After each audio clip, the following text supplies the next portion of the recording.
मेरे जो पहला लेक्चर था उसमें time independent perturbation theory for non degenerate case पर हम डिस्कस किए थे और उसी के अकॉर्डिंग हम zero order perturbation, first order perturbation और सेकंड ऑर्डर परटर्बेशन का इक्वेशन फाइंड आउट किए थे।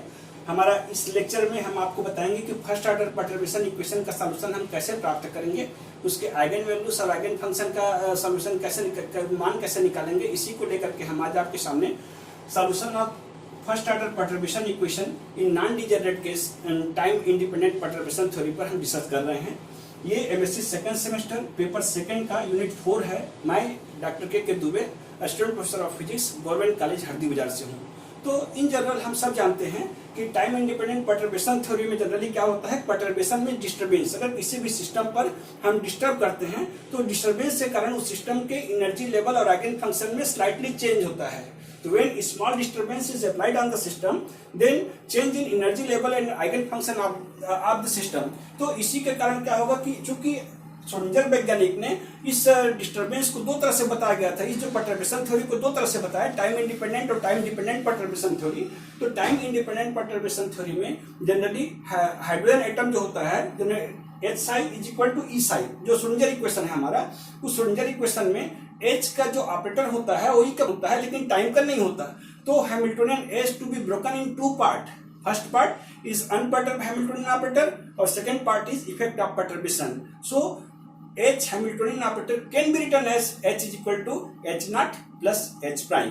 Now come to the point, हम इसका सॉल्यूशन फाइंड आउट करना चाह रहे हैं। आइए, तो ये जो फर्स्ट ऑर्डर परटर्बेशन इक्वेशन है, इसमें मुख्य रूप से देखा गया था कि we have proved that first order perturbation equation H naught minus EK naught psi k prime is equal to EK dash minus H prime is equal to psi k naught।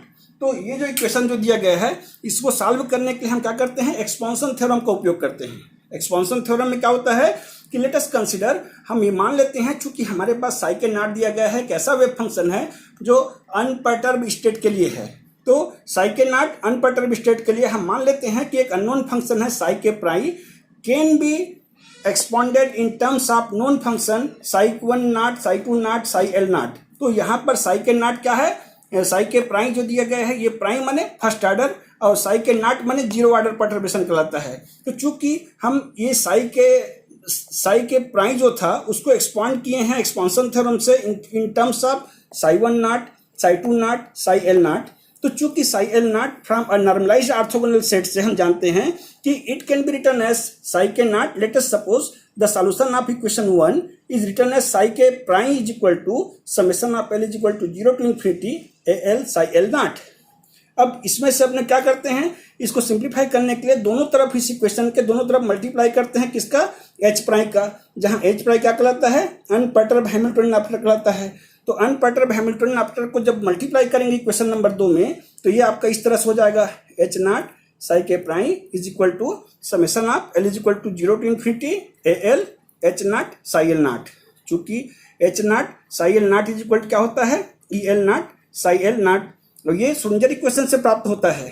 अब इसको अपन क्या लिखेंगे, H naught psi k naught is equal to, चूंकि यहाँ पर H naught psi l naught है, इसको हम लिख सकते हैं EL naught psi l naught के रूप में। तो ये जो इक्वेशन नंबर जो 2 का फॉर्म था वो 3 रूप में इस तरह से कन्वर्ट हो जाएगा। अब चूंकि H naught psi k prime is equal to हम EK naught psi k prime लिख सकते हैं। तो लेफ्ट हैंड साइड में जो इक्वेशन दिया गया है उसको क्या लिख सकते हैं, EK naught psi k prime is equal to summation of l is equal to 0 to infinity al EK naught psi l prime. ये समीकरण नंबर 4 होगा। ठीक है, एज इन इक्वेशन 1 जो समीकरण नंबर 1 में दिया गया था, तो इस एक को हम क्या लिख सकते हैं, इसी को हम सिंप्लीफाई कर रहे हैं। तो H naught psi k prime minus EK naught psi k prime, मैंने हमने क्या किया, psi k प्राइम को मल्टीप्लाई कर दिया अंदर में, और तो ये आपका इस रूप में कन्वर्ट हो जाएगा। अब चूंकि putting the value of H naught psi k not, ये जो H naught psi k not जो दिया गया था, ये समीकरण नंबर 3, उसके मान को हम क्या करते हैं, पुट करते हैं। तो निश्चित रूप से क्या हो जाएगा, ये इक्वेशन कन्वर्ट होकर के summation of al psi l naught EL naught minus summation of l is equal to 0 to infinity al EK naught psi k naught. हमने क्या किया, H naught psi k naught और EK naught psi k naught के मान को 3 number और 4 number से समीकरण नंबर 1 में पुटअप कर दिया। उसके बाद हम इसमें क्या कर रहे हैं, ये जो हमारा इक्वेशन प्राप्त हुआ था इसी को सिंप्लीफाई करते हैं, रीअरेंज कर रहे हैं। रीअरेंज करने का मतलब ये हुआ कि चूंकि साई एल नॉट दोनों में है तो हम इसको बाहर कर लेते हैं, ए एल एल दोनों साइड में है तो इसको बाहर कर लेते हैं।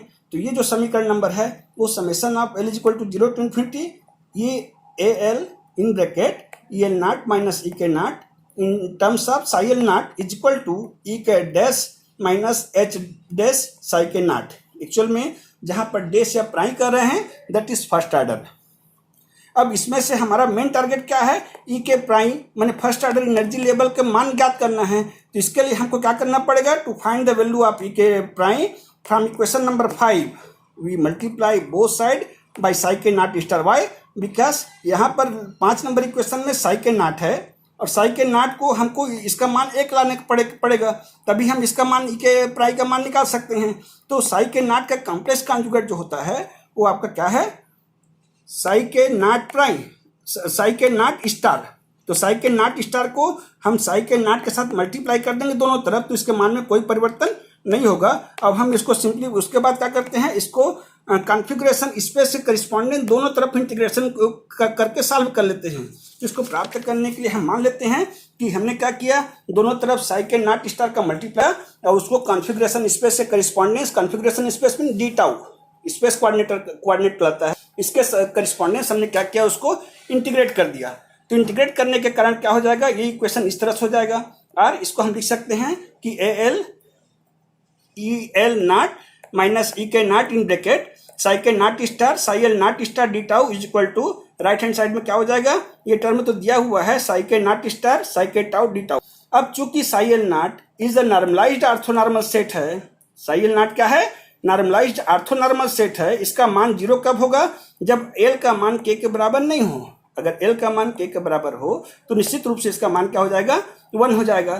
तो जब L is equal to K then ये जो इक्वेशन आ रहा था यहाँ पर E L naught minus E K prime, E L naught minus E K prime, इसका मान क्या हो जाएगा 0, क्योंकि एल बराबर के कर देंगे तो लेफ्ट हैंड साइड का मान ऑलरेडी 0 हो जाएगा। सिंपली हमको क्या मिलेगा, राइट हैंड साइड मिलेगा, कब, जब इसका मान 0 होगा तो। So simply we get integration of A L E L naught minus E K naught psi के naught star psi L naught D tau is equal to 0 जब L is not equal to K और is equal to 1 जब L is equal to K. Therefore from right hand side of equation 6 it can be written as psi के naught star E K prime minus H prime psi k tau d tau is equal to 0 because left hand side is already 0, therefore right hand side must be 0। तो ऐसे case पर हम इसको क्या करेंगे, ये साई के नॉट स्टार इसको 2 भाग में ई के प्राइम और एच प्राइम जो दिया गया है दोनों को अलग अलग हम सेपरेट लिख सकते हैं। तो सेपरेट लिखेंगे तो ये आपका लेफ्ट हैंड साइड में ई के प्राइम वाला टर्म्स आ जाएगा इन टर्म्स ऑफ साई के स्टार और साई के नॉट इनके पद में, और ये एच प्राइम जो टर्म था उसको राइट हैंड साइड में ट्रांसफर कर देंगे।